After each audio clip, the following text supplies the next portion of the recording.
I'm presenting on behalf of the Aqua team, which consists of Thomas Hale, Tommy Thompson, myself, and Trent Snively. We are the lower end of the input on the voltage station, and, well, I guess output of the voltage station. I'm going to be talking about the steady-state operating curve that we observed and the time responses that we observed. I'm going to talk about the background of our system, the theory, just a brief theory behind all of this, some of the results that we got, and then we'll go through some conclusions.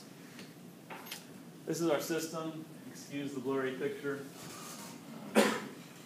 This is the motor, which is actually what we control. We control the input, and the motor is the input.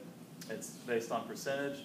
And then there's a coupling between the motor and the generator. So this is the generator, which outputs a voltage, and that voltage is what we're measuring with LabVIEW. Also, what else comes out of the generator are light bulbs, and that's, from what I can understand, that's just so there's a visual representation of what's actually happening down in the lab. Same thing here, motor, we got a coupling in between here, generator, voltage signal, goes to the computer, so LabVIEW, so we can interpret the results of LabVIEW, and then you have the light bulb.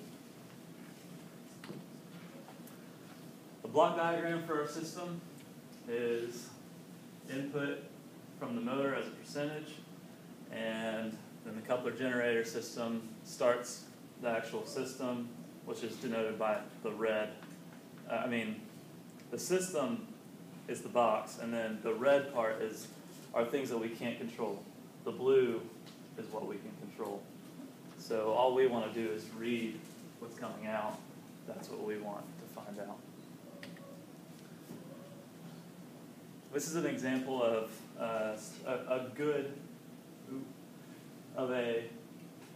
steady-state operating curve for 67.6% constant input.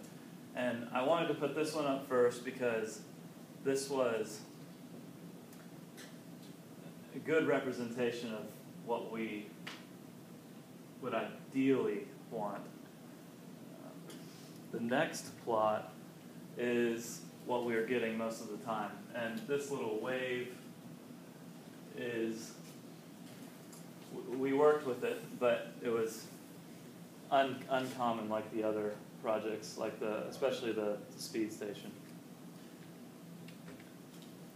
This is the steady state operating curve that we built off of those steady percentage input, constant inputs. And you can see there are 4 main regions denoted by the different colors: red, green, purple, and blue. And then putting that into an equation, we can present the customer with different equations for these different input ranges. So that's very useful for the customer because they need to know how much they can get out at each range.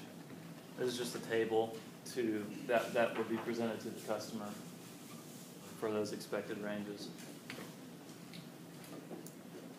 A little bit of theory. We talked about the steady-state operating curve and how that was obtained. And next I want to talk about the step response results.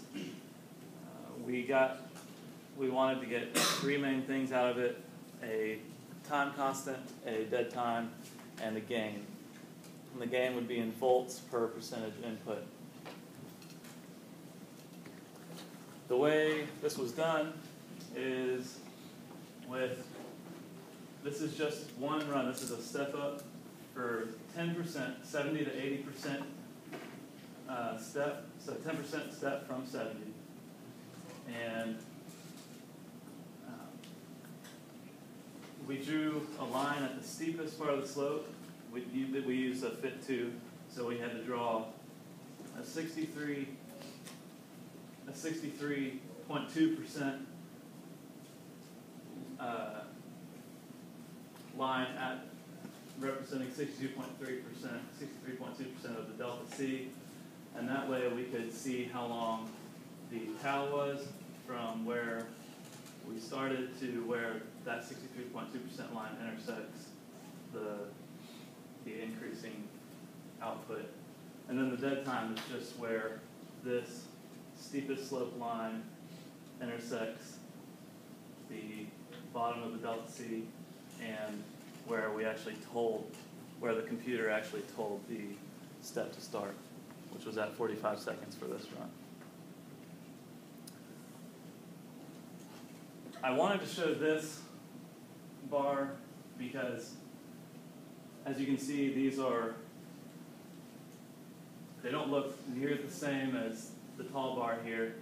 And with this step, the step up here from 50 to 70%, we were seeing some very interesting behavior, and I would like to contribute it to hysteresis, I believe, but we still need to learn more about that, and I can't honestly say that that's exactly what is happening. But it was just curious, that little blip there. Here's zooming in on the same plot and basically excluding that bar.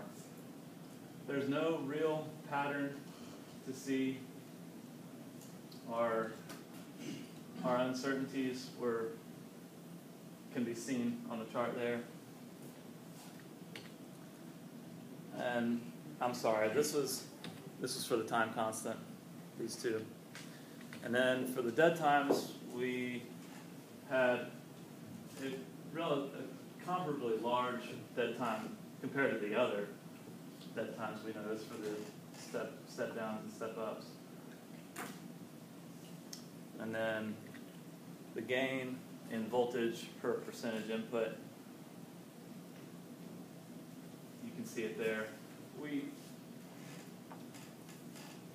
There is a little bit of a trend here.